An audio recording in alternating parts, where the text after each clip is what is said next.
ये काम भोग शब्द क्रिया की तो बात जाने दो, मेरे कान में भी ये शब्द न पड़ने पावे। ये बात ध्यान दीजिए।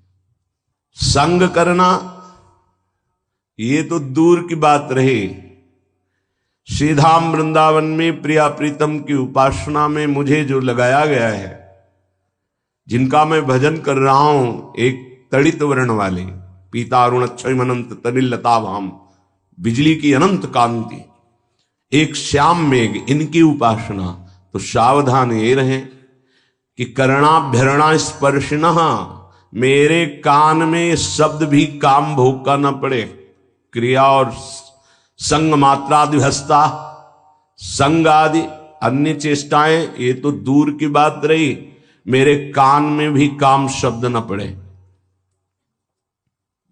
क्योंकि सुनने मात्र से ही ये भय उपस्थित कर देता है।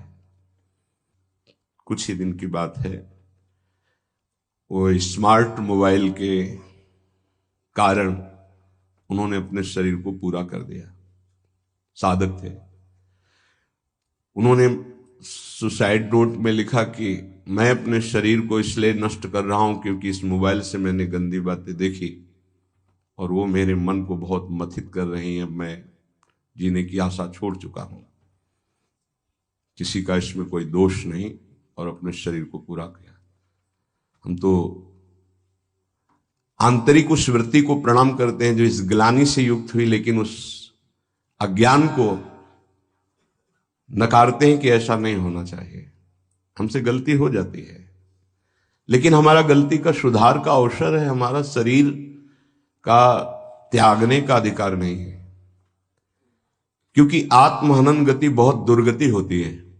ये कोई निर्णायक फैसला थोड़ी हो गया कि इससे हम मोक्ष पदवी प्राप्त कर लेंगे, परम पद नहीं। बड़ी से भी बड़ी गलती हो गई, हम क्षमा चाहते हैं प्रभु से, समाज से, अपने से भी, और हम आगे बढ़ें, अपने को भी क्षमा करें। गलती हो गई, इस तरह का कोई कदम उठा लेना विवेक नहीं कहलाता। इसलिए महापुरुषों ने जो कहा उसको समझो। करणाभ्यरणा स्पर्शिनः स्त्रीति वर्णा दप्युतृष्टाः संग मात्रादिहस्ताः। एक काम भोग की वार्ता हमारे कान में भी स्पर्श नहीं करनी चाहिए।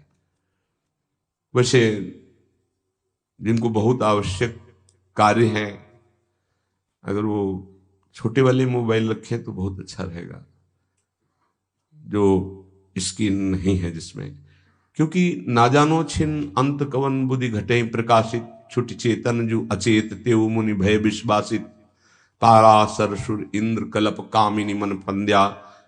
ऐसा बुद्धि बहुत नीच है, एक कब क्या निर्णय कर दे, भगवान बचावे, इसका कोई भरोसा नहीं।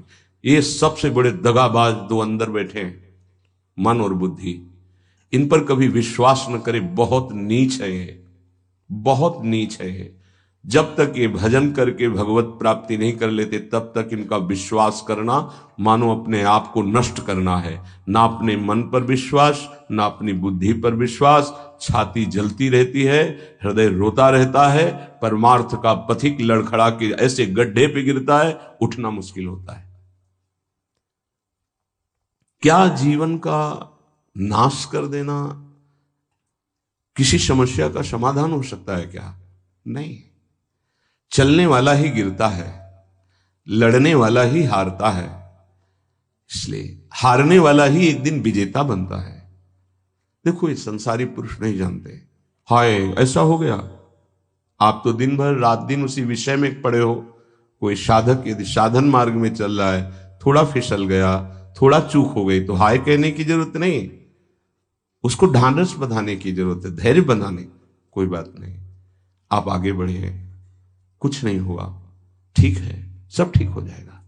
ये यात्रा है, बहुत भूल भुलैया की यात्रा है, बहुत फिसलन है माया की, इसलिए एक दूसरे को सहयोग करके निकलना है। जब तक भगवत साक्षात्कार न हो जाए, साधक को एकांत कमरे में अकेले नहीं रहना चाहिए, समुदाय में रहना चाहिए। साधु समुदाय, कलौ संघो शक्ति। समुदाय से क्या होता है कि एक दूसरे की नजर है। अच्छा, हमारे अंदर कोई गलती हुई तो हम एक दूसरे साधक से निवेदन कर सकते हैं, वो हमको समझा सकता है। अकेले में जो चिंतन फंसा वो फंस गया, अब वो चिंतन ना निकल पाया। वैसे सबसे प्रार्थना है, हर समस्या का समाधान है, हर पाप का प्रायश्चित है, हर गलती के सुधारने का अवसर है। कोई ऐसी गलती नहीं जिसका सुधार ना हो। कभी किसी से ऐसी गलती हो जाए तो आप अंदर जलिएगा मत, गुरुजनों से शेयर कीजिएगा। जो अपने गुरुजन हैं उनके सामने बात रखिएगा कि मेरे से गलती हो गई। अब अपने मन को खाली कर दीजिएगा। आपसे सही कहते हैं, हमारे प्रभु इतने करुणा में क्षमा करते हैं, अगर वो क्षमा न करे तो भगवत प्राप्ति किसी को ना हो। आप लोग नहीं समझते हैं, किसी की भी जीवनी जो है वो शुक्ल पक्ष की लिखी जाती है। इसीलिए बड़े बड़े महापुरुष जब प्रभु के सामने विनय करते हैं तो मोशम कौन कुटिल खल कामी, जिन मुको तन दियो ताको न भजन कियो, ऐसो नोन हरामी। सूरदास जी महाराज, गोस्वामी तुलसीदास जी, जो मैं अपने अवगुण कहूं, बाढ़ई कथा पार नहीं लाऊं। ए भाई, अंदर की बात है, रो रो के इस मार्ग में विजय प्राप्त की जाती है। सबके हृदय को कोई ऐसा नहीं है, सबके लख बिरले पाए। बिरला कोई साधक पहचान पाता है कि हमारे अंदर ये पाप आ गया, ये दोष आ गया, ये गलती, प्रभु मेरे से गलती हो गई। सच्ची कहते हैं, अगर भगवान क्षमा ना करें तो कोई एक कदम भी परमार्थ पे नहीं चल सकता। निराश होने की जरूरत नहीं, ये नहीं देखना कि वो बहुत आगे बढ़ चुके हैं। तुमसे सच्ची कहते हैं, हृदय की बात कहते हैं, जिसे तुम बहुत आगे बढ़ा हुआ जानते हो, भगवत कृपा से केवल है, केवल भगवत। वो भगवत कृपा आपके ऊपर नहीं हो सकती क्या? क्या आप महान नहीं बन सकते हैं क्या? महान के अंश हैं, महान के पुत्र हैं, आप भी महान बन सकते हैं। गलती हो गई, त्रुटि हो गई, उसके लिए रास्ता है, प्रायश्चित है, दंड विधान है, क्षमा विधान है, लेकिन शरीर को पूरा कर देना ये कोई विवेक नहीं रहा। कभी किसी उपासक से, किसी के भी मन में कुछ भी ऐसा चल रहा हो कि वो तुम्हें जला रहा है, तुम निकल नहीं पा रहे हो, श्री जी से कहो, गुरुजनों से कहो, निकल जाओगे। अगर विवेक काम करे तो ध्यान ही मत दो उसकी तरफ, निकल जाओगे। ऐसा नहीं कि उसमें डूब जाओ, उसी चिंतन में डूब जाओ। इसीलिए हम कहते हैं, एक एकांत कमरे में रहकर साधना करता है, एक रोज सत्संग करता है, बड़ा अंतर होगा, बड़ा अंतर होगा। सत्संगी कलावान हो जाएगा, क्या युक्ति आ जाएगी बचने की, उसकी किस विकार से, किस भावना से कैसे बचा जाता है। और वो बहुत जरूरी है भजन में। अगर भजन में युक्ति नहीं तो मुक्ति होना बहुत कठिन है। इसलिए साधु संग किया जाता है कि उनके अनुभव, उनकी युक्तियां हमको विचारों से बचा सके। हमारे अंदर विचारों का जाल फेंका जाता है, जो मन बुद्धि है वो विचारों के जाल में हमको फंसाती है, हमें बचना है। थोड़ी सी चूक हमारे पूरे जीवन को नष्ट कर देती है, थोड़ा सा मनोरंजन हमारे जीवन को असमर्थ बना देता है। इसलिए समस्त साधकों से, उपासिकाओं से, सबसे, वो गृहस्थ हो या विरक्त हो, सबसे प्रार्थना है, एक बार हिम्मत करके निकल चलो। एक बार हरि गुरु ऐसे कृपालु हैं कि आप जैसी आकांक्षा करोगे, जो इच्छा करी हो मन माही, हरि प्रसाद कछ दुर्लभ नाही। पर हम इच्छा त्यागने के लिए ही भगवत मार्ग का वर्ण किए हैं। इच्छाओं का शमन करके, दमन करके हम भगवत प्राप्ति करें। ये इच्छाएं कितनी भी पूर्ण की जाए कभी पूर्ण नहीं होती। ये दुष्ट मन कभी चैन से नहीं रहने देता। ये हर समय संकल्प विकल्प बनाते हुए सब प्राणियों को अधीन किए हुए है। बड़े भाग्यशाली हैं जो इसकी चाल को पहचान गए और गुरु प्रताप से प्राप्त नाम मंत्र के बल से इसकी चाल को नष्ट कर दिया। श्रीपाद कितनी सावधानी की बात कह रहे हैं, करणाभ्यरणा स्पर्शिनः, मेरे कान में भी ये शब्द नहीं पड़े। हे प्रियालाल, ऐसी कृपा करो कि मेरे कान में भी काम भोग की बातें ना पड़े। और जो मोबाइल में देखेंगे फिर कैसे चल पाएंगे। इसीलिए बहुत विचारणीय विषय है, सावधान। हम हृदय से पीड़ित होकर के कह रहे हैं कि आपके पास यदि वो स्मार्ट मोबाइल है और आपकी क्षमता ऐसी नहीं कि आप अपने मन को रोक सके, तो कृपया आप मोबाइल को चेंज कर लें, बदल लें। आपको आवश्यक है छोटा वाला रख लें, बड़ा वाला परिवारिक जनों को दे दें या हटा दें। क्योंकि आज हमारी बुद्धि शुद्ध है, कल हमारी बुद्धि कुछ देखना चाहेगी। अगर हम देख लिए तो हमारा मनन बनेगा, मनन बनेगा तो फिर हम असहनीय हो जाएंगे, हम सहन नहीं कर पाएंगे। सहत सहत बाढ़े भगति गृह तन गुरु हितगार। सहन करने वाला भक्ति मार्ग में आगे बढ़ता है और टूट गया तो संसार में रह जाता है। इसलिए प्रायः साधक बहुत सावधान रहते हैं, पर ये असावधानी चूंकि स्वाभाविक सहज में हो जाएगी। हमारे पास रखा है ना मोबाइल, उन्होंने अपने उसमें लिखा कि मैं इस इंटरनेट और इस मोबाइल के कारण ऐसा, तो मुझे इस बात पर बहुत कल से विचार हुआ। मतलब बड़ा एक तो ये दुख हुआ कि ऐसा नहीं होना चाहिए था, उसके लिए समाधान है। हम ऐसा क्यों करें, मोबाइल को यमुना जी में फेंक दें, कसम खाएं, नियम लें कि मोबाइल रखेंगे नहीं। हमें लगता है 25-30 वर्ष से मोबाइल की रचना हुई, पहले तो नहीं थी। तो क्या पहले भारत में कोई जीवित नहीं था क्या मोबाइल के बिना? क्या कोई चल नहीं रहा था क्या मोबाइल के बिना? क्या कोई समस्याएं सबको घेर रही थी? हमें लगता है जब से ये बढ़ा तो समस्याएं बढ़ गई। क्या समस्या है? ना हम चैन से विश्राम कर सकते हैं, ना हम कहीं अपने हृदय को प्रभु की तरफ लगा सकते हैं। जहां एकांत हुआ उसी में लग गए, वो रील देख रहे हैं, गेम देख रहे हैं, सीरियल, अब तो पूरा सब उसी में संसार भरा हुआ है। बहुत सावधान। अपने नेत्रेंद्रिय, अपने श्रवणेंद्रिय, वाकेंद्रिय, तीन साधना पे बहुत जोर विघ्न डालती हैं या सहयोग करती हैं। नेत्रेंद्रिय देखना, श्रवणेंद्रिय सुनना और वाकेंद्रिय बोलना, इन तीन का बहुत बड़ा योगदान है। श्रवण, कथन, दर्शन, ये अगर सही है तो साधना बढ़ जाएगी और दूषित है तो साधना नष्ट हो जाएगी। स्वाभाविक आप समझना, अगर हमारे पास विषय सामग्री है तो हम लाख कोशिश करें मन को नहीं रोक सकते, वो विषय सामग्री में गिर ही जाएगा। नहीं नहीं नहीं नहीं हो गए, पक्का समझ लीजिए। मोबाइल में पूरे विश्व का विषय भरा हुआ है। अगर आप उसका सदुपयोग करें तो सत्संग भी है बड़े बड़े महापुरुषों के, लेकिन सदुपयोग करने की लालसा कम, दुरुपयोग करने की लालसा ज्यादा हमारे अंदर भरी हुई है। तो हमसे ऐसी चूक ना हो।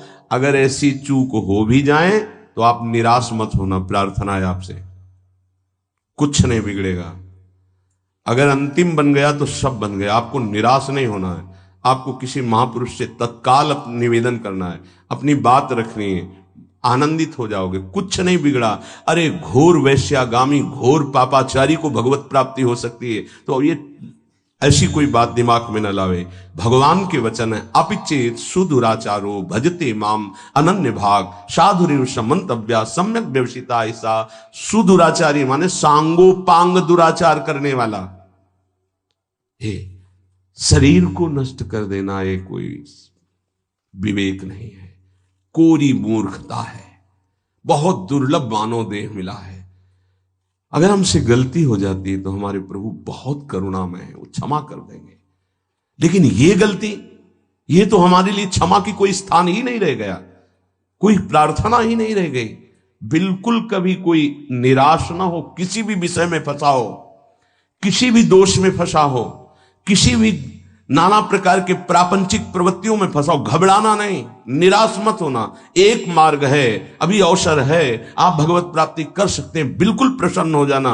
अगर आपको ऐसा कहीं आसपास कोई संत महात्मा, तो उनके समीप जाना, जो सुलझे हुए हों उनसे अपनी बात कहना, वो आपको संभाल लेंगे। या ऐसा ना हो तो प्रभु के श्री विग्रह के सामने रोना, वो संभाल लेंगे पक्का। ये काम जब राग से उत्पन्न होता है तो ये केवल पाप ही कराएगा। भगवान महासनो महापापमा, ये महापापी काम पापात्मा है, ये उसे पापात्मा बना देता है जिसके हृदय पर अपना अधिकार करे। और महासनो कभी तृप्त होने वाला नहीं है। अगर इसकी पूर्ति न हो तो विद्धेनमी वैरिणम, ये क्रोध रूप धारण कर लेता है, दुश्मन की तरह बर्ताव हो जाता है। देखो कितना बड़ा दुश्मन। साधना छूटी, जीवन छूटा, अब क्या परिणाम ठाकुर जी जाने। ये महान दुश्मन कामेश क्रोधेश रजोगुण समुद्भवा, इसकी व्याख्या पीछे हो चुकी है। उपासक की पहली दशा में जैसे अग्नि के ऊपर धुआं छा जाए, ऐसे जब काम जागृत होता है तो उसको पता है कि गलत है, नहीं करना चाहिए, पर वो धुआं जैसे फूंक लगे तो अग्नि प्रज्वलित हो जाए, ऐसे ही अगर पहली अवस्था में विवेक काम कर गया तो बचा ले जाएगा अपने को। दूसरी अवस्था आती है, शीशे पे जैसे मल का लेप हो जाए तो अपना प्रतिबिंब नहीं दिखाई देता, ऐसे उसको ये समझ में ही नहीं आता कि मुझे ये नहीं करना चाहिए। बार बार राग कहेगा इसमें सुख है, सुख है, अगर वो कोशिश करे तो हट सकता है, तीसरे में नहीं। तीसरा है जैसे जेर से ढका हुआ गर्भ, निर्णय करने की शक्ति ही खत्म हो जाती है।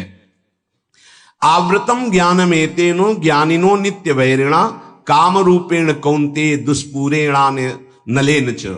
हे कुंती नंदन, ये अग्नि के समान कभी तृप्त ना होने वाला काम ये ज्ञानियों का नित्य दुश्मन है, ये नित्य बैरी है, ये ज्ञान को ढक करके नष्ट कर देता है पक्का।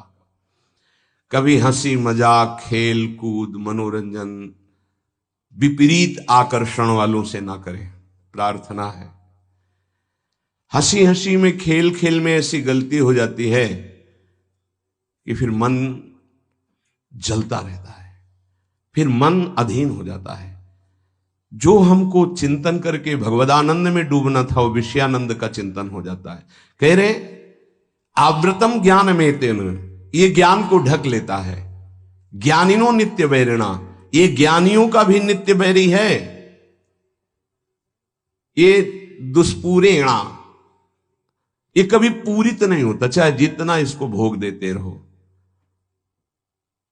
अनलेन च, जैसे अग्नि घी डालते रहो, कभी शांत नहीं होती। अब पता चल गया कि बैरी कौन है, बोले काम तो रहता कहां है। अगर किसी को दुश्मन का पता चल जाए ठिकाना रहने का तो आक्रमण किया जा सकता है। तो दुश्मन पता चला ज्ञानियों का नित्य बैरी काम। काम की पूर्ति में बाधा लगी तो क्रोध, काम की पूर्ति हो गई तो लोभ तृष्णा, और भोगूं बार बार भोगूं। मुखिया है आवागमन का, जन्म मरण का मुखिया है काम। ये रहता कहां है अगर पता चल जाए तो आक्रमण करने में समर्थ हो सकता है साधक। कहां रहता है भगवान इसका निवास स्थान बताते हैं कि ये काम रहता कहां है। इंद्रियाणि मनोबुद्धि रस्याधिष्ठान मुच्यते एतैर्विमोहयत्येषो ज्ञानमावृत्य देहिनम। इंद्रियां, मन, बुद्धि, ये आफिसे हैं इसकी, यहां बैठता है। इंद्रियाणि मनोबुद्धि रस्याधिष्ठान मुच्यते, ये इसकी आफिस है, काम की आफिस। इंद्रियां, मन, बुद्धि, ये काम इंद्रियां मन बुद्धि के द्वारा ज्ञान को ढक देता है और गलती हो जाती है। इतनी जल्दी बुद्धि को कवर करता है काम, विचार करने की सामर्थ्य नहीं रह जाती उपासक में। विषयी पुरुषों की तो यहां चर्चा नहीं, वो तो गिरे हुए हैं, गिरा हुआ क्या गिरेगा, साधक की बात हो रही। इतनी जल्दी आक्रमण करता है कि जल्दी बोलने में देर लगी, उसको कवर करने में देर नहीं लगती। तत्काल वो बुद्धि को कवर करके ज्ञान रहित करके अपना चिंतन, अपनी चेष्टा, ज्ञान को ढककर देह भाव वाले पुरुष को ये मोहित करके भ्रष्ट कर देते हैं। देह भाव, मैं पुरुष मैं स्त्री, जब तक ये भाव है तब तक बहुत सावधान। इंद्रियाणि मनोबुद्धि रस्याधिष्ठान मुच्यते, ये ऑफिस है लेकिन घर अभी नहीं बताया गया।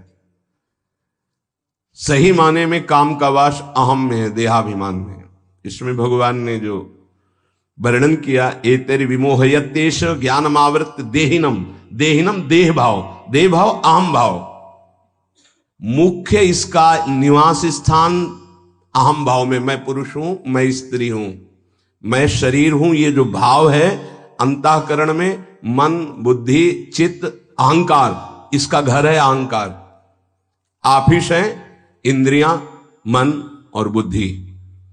ये अहंकार की गुफा में छुपकर बैठ करके प्रहार करता है, मन और इंद्रियों को अधीन करके भोगों में हर प्राणी को फंसाए हुए है, चाहे वो चिड़िया हो, चींटी हो, मनुष्य हो, पशु पक्षी, कोई भी 84 लाख योनियों में एक छत्र इसका राज्य है। वही बचते हैं जो भगवान के आश्रित और भगवत शास्त्र की, गुरुजनों की अक्षरशः आज्ञा का पालन करते हैं। जहां इतनी सी भी हम गुरु आज्ञा शास्त्र के विरुद्ध हुए, वहीं हम फंस गए, वहीं क्लेशित हुए, वहीं अशांत हुए, वहीं रास्ता रुकेगा। पक्की बात समझ लीजिए, एक शब्द भी हमें अपनी नहीं लगानी बुद्धि से, क्योंकि उसी बुद्धि मन में वो बैठा हुआ है, जो वैरी बैठा हुआ वो उसी में बैठा हुआ, वो न्याय कैसे करेगा। किसी भी पदार्थ को जब देखते हैं तो इंद्रियों में कामना पैदा होती। इंद्रियों में जब इंद्रियों में कामना पैदा, पदार्थ वस्तु व्यक्ति स्थान पहले देखना ही होता है या सुनना होता है, तभी कामना पैदा होती, सुन के या देख के। इंद्रियों में कामना पैदा होती है, इंद्रियां तत्काल मन को अधीन करती है, तो मन वो अपनी कामना में युक्त हो जाता है, जो इंद्री कामना की। और मन ने बुद्धि को इतनी जल्दी पकड़ में लिया कि उसको विचार करने का अवसर न मिले, और देहाभिमानी जीव ये मान बैठा कि मैं भोगता हूं, मैं भोगूंगा, मैं देखूंगा, मैं सूंघूंगा, मैं छूंगा, मैं खाऊंगा। मरा। यह है बार बार हमको मारा जा रहा है, बार बार हमको परास्त किया जा रहा है, और हम खुशी होते हैं कि हम भोगता हैं, बहुत भोग रहे हैं। पदार्थों में, विषयों में, इंद्रियों में, मन में, बुद्धि में काम की ऑफिस माने गए, लेकिन इसके रहने का स्थान अहम है, अहंकार, अहम। ये दिखता है इन स्थानों पे, पर छुप के रहता है अहंकार में, अंतःकरण धर्म में जो अहंकार है, बुद्धि, मन, चित्त, अहंकार, उस अहंकार में रहता है। समस्त क्रियाएं शरीर, इंद्रियां, मन और बुद्धि से होती हैं। ये चारों कर्म करने के साधन है। इनमें काम दिखाई देता है पर रहता अहम में है, इसीलिए मारना बड़ा मुश्किल हो जाता है। ध्यान दीजिए, हम इंद्रियों को, मन को, बुद्धि को तभी पवित्र रख सकते हैं जब हमारा अहम परिवर्तन हो। बड़ा खेल टेढ़ा है। देह भाव जब तक है तब तक काम उसमें बैठा हुआ है, और हमारे अहम में ही बैठा हुआ छुपा, इसीलिए हम मार नहीं सकते। जब हम हटे तब घर में दिखाई देगा कि अहम के घर में काम बैठा है। हटे कहां? इस अहम को जब प्रभु के चरणों में, गुरुदेव के चरणों में दिया। बहुत नीच है मन, बहुत नीच है। एक नहीं सुनता शास्त्र की बात, गुरु की बात, मन मानी कर बैठता है, फिर पश्चाताप करता है, फिर जलता रहता है, फिर रोता रहता है, फिर अवसर आता है, फिर वही करता है, बार बार। क्यों कर पा? और वो सोचता है किसको मारूं, भोजन न पाऊं, पानी न पीऊं, अपने को पीटूं, क्या करूं? ये साधक की बातें हैं। क्या करूं? अब वो सुरक्षित बैठा है, आसन लगाए अहम में। अब आप बाहरी है, दंड देते रहो, पानी न दो, भोजन न दो, आप मानो कुछ नहीं होना उसको। वो ऐसी जगह बैठा है अहम में, अवसर आते फिर क्या, फिर वो क्लेशित होता है। अब क्या करूं, क्या करूं, कौन? अच्छा 4 दिन उपवास कर लेता हूं। तो उपवास किया तो प्राण शुष्क हुए, लेकिन वो अहम में बैठा है। ये बहुत समझने का विषय। ये मरेगा अहम त्याग से। अहंकार, देहाभिमान जब गलित होगा तभी ये काम नष्ट होता है। अहम जड़ चेतन की ग्रंथि में बैठा हुआ है। यद्यपि मृषा जड़ चेतन की कभी ग्रंथि हुई नहीं, फिर भी छूटती कठिनाई।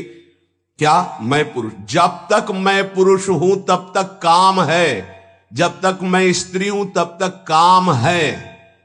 जब ये अहम प्रभु के चरणों में समर्पित हो जाता है या धर्म में समर्पित हो जाता है, तभी वहां से काम हटता है। काम शून्य अहम ब्रह्म स्वरूप है। जो मैं, वो ब्रह्म स्वरूप है। और काम युक्त अहम, देहाभिमान, यही दुर्गति का कारण है। ये केवल मैंपन में बैठा हुआ है, मैं अमुक हूं, अमुक वर्ण का, अमुक आश्रम का, अमुक अमुक, इसी पे काम बैठा हुआ है। इसी कामना से ना चाहते हुए भी पाप होते हैं। अर्जुन ने पूछा था, अर्जुन जी ने, कि प्रभु ना चाहते हुए भी ये पाप कौन करवा देता है? नहीं चाहते हमसे कोई गंदा काम हो, पर वो काम बैठा है अहम में। जहां संग बना तहां दोष उपस्थित हो गया। जान ही नहीं पाया कि दुश्मन हमारे अंदर बैठा है, और ये दुश्मन की प्रेरणा वो मित्र मान लेता है कि सुख भोग होगा, बस वहीं भ्रष्ट हो जाता है। पाप अगर है तो भुगत कर नष्ट हो जाता है, लेकिन ये काम नहीं, काम भोग करके नष्ट नहीं होता और बढ़ जाता है और छुपा रहता है अहम में। काम बंधन मेवैकम नान्यदस्तीह बंधनम, काम बंधन मुक्तो ही ब्रह्म भूयाय कल्पते। जगत में बंधन है तो एकमात्र काम का बंधन है। अगर कोई सृष्टि में परेशान है तो एक बात से परेशान है, काम।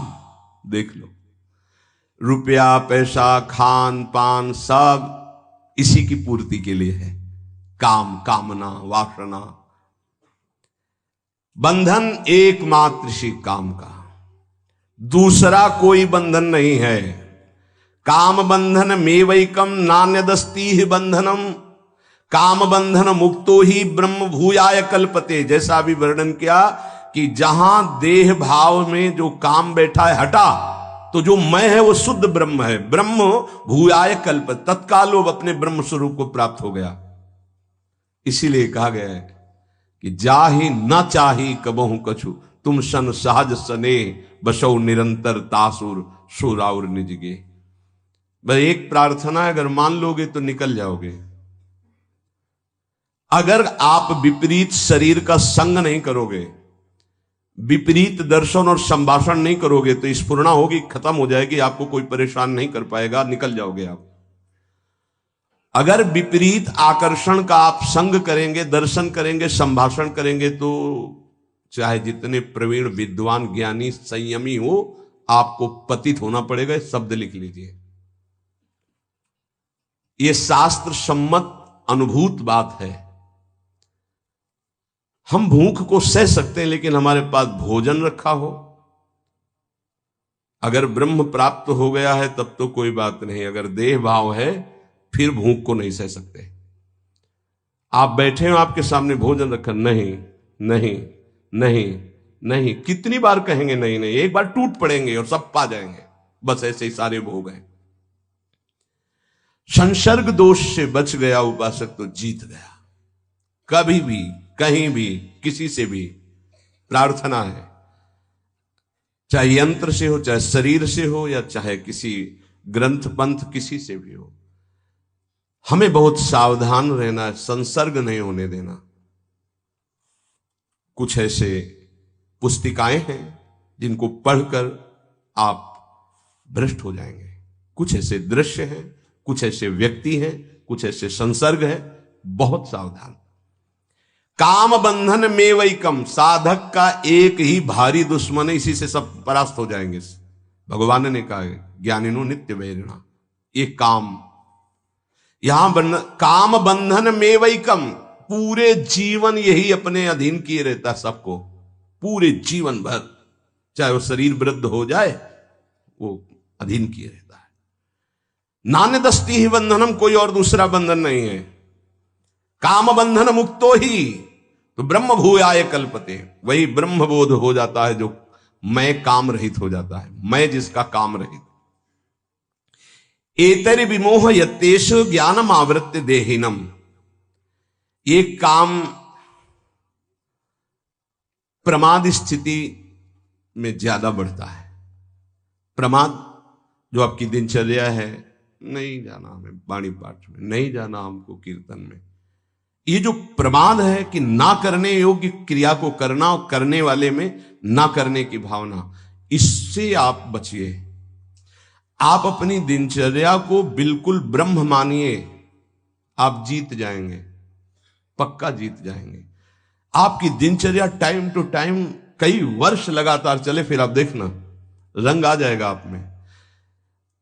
जब हमसे कोई गलती की बातें हैं अंदर, अरे अब चलना तो इधर ही है, पूरा जीवन हमको जलना इधर है, क्यों हम आज अगर आज कुछ छू लिया, देख लिया, सूंघ लिया, चख लिया, भोग लिया, तो कल क्या होगा? आखिरकार जलना तो पूरे जीवन है ना।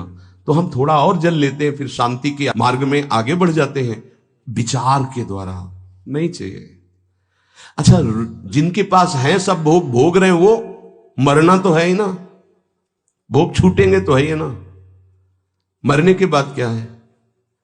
क्या कमाया आपने?